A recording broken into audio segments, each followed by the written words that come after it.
Hey guys, it's me. I'm back. You guys, today, I'm making, oh wait, y'all know when I come, I'm coming with the food. You guys, today I'm making homemade Jamaican curry chicken. Big Mama's way. Let me show the ingredients that you need and how to get it done. Okay guys, here goes some of the ingredients. So I have a red pepper, green pepper, onion, potato, garlic powder, some curry powder, onion powder. Normally, also minced garlic. And I washed and de-skinned chicken thighs and legs. It's according to your family. Once again, mine's not very big. Normally I would put carrots in there, but I didn't have carrots, so we're just going with what we got. My advice would be to remove the chicken from the pan that you're gonna cook it in and put it in a bowl. But I've done this before, so I kind of know what to do. So we're gonna put some minced garlic just right on top of the chicken, about a tablespoon. Get that thing seasoned up with some onion powder.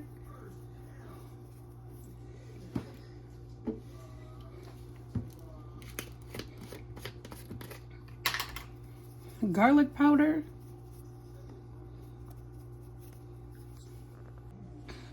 I also have ground thyme.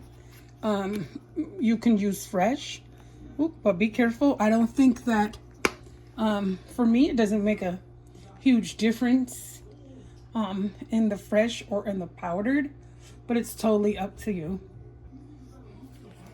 Guys, I took that chicken out. I got the oil heating up. To this oil, I'm going to add more curry powder. Well, that's all I got. The rest. Curry's strong, so it needs a minute to just fry, and it helps the flavors. It helps them get in better. It helps the curry work a little better. And you guys, there's one ingredient I forgot to tell you about this. Hang on. Tomato ketchup. It also goes in curry. Yes, ketchup. Trust the process. Look at that. That's that curry powder frying. You want to constantly give it a stir. You don't want curry powder to burn. It'll mess it all up. So you don't want the taste of burnt curry. It will burn. Just like anything else. You want to get that nice and hot. After you cook that curry powder for about maybe 5-10 minutes. That's garlic. That minced garlic. In the bottom of there. Stir occasionally. Or should I say often, like constant, not occasion, constant.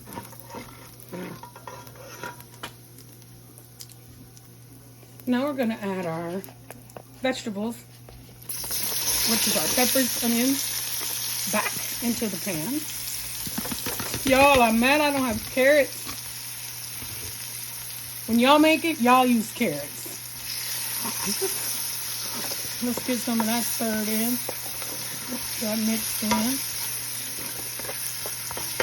You guys, for some flavor, just to make sure we got that salt on point, I'm going to use what's called Better Than Bouillon. I'm just going to use a tablespoon of it, a teaspoon of it. Be careful how much you use because it's salty. There's my teaspoon of Better Than Bouillon. Let's get that dropped down in them veggies. Now here goes where I'm going to add a little ketchup. Some people add habaneros, but I feel like curry's spicy enough. You guys, there's magic in this, trust me. That's about it. You just need like a teaspoon. Get that mixed in real nice.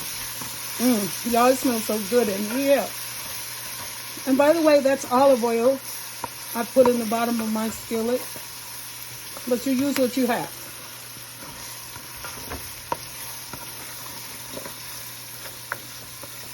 Okay. There, it should look like that now. Now for the chicken, we're gonna add it in.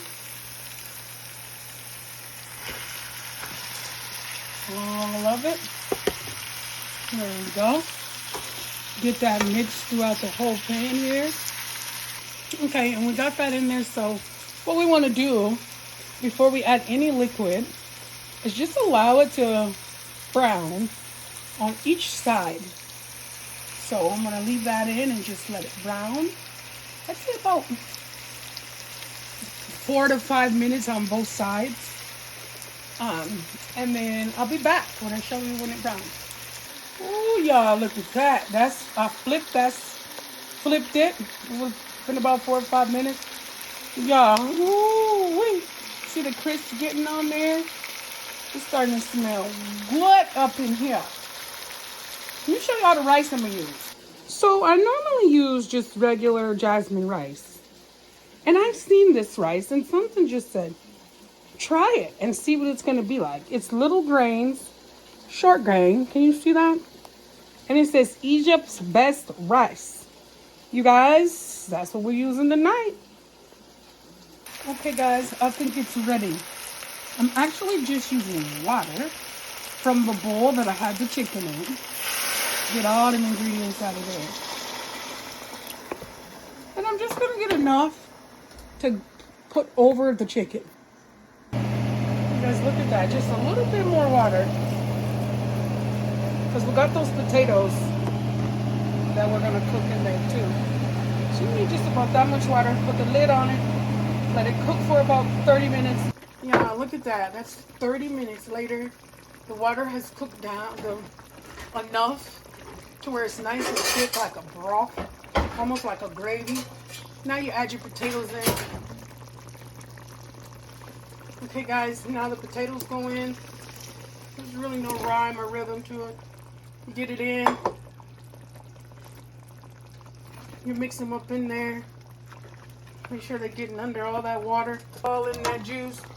And if you've got carrots, use carrots, y'all.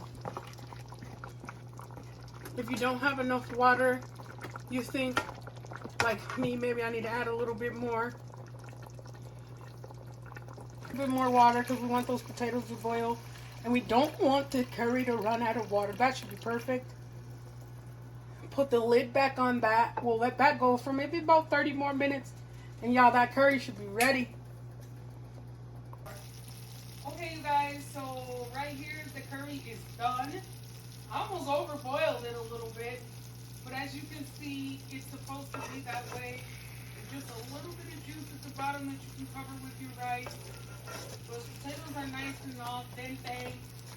The chickens are ready to go. Just get your rice. Yeah, look at that. Look at that curry chicken. You can see the red peppers and the green peppers. The potatoes. Looking delicious. That rice. Look at the crisp on that chicken now. Mm-hmm.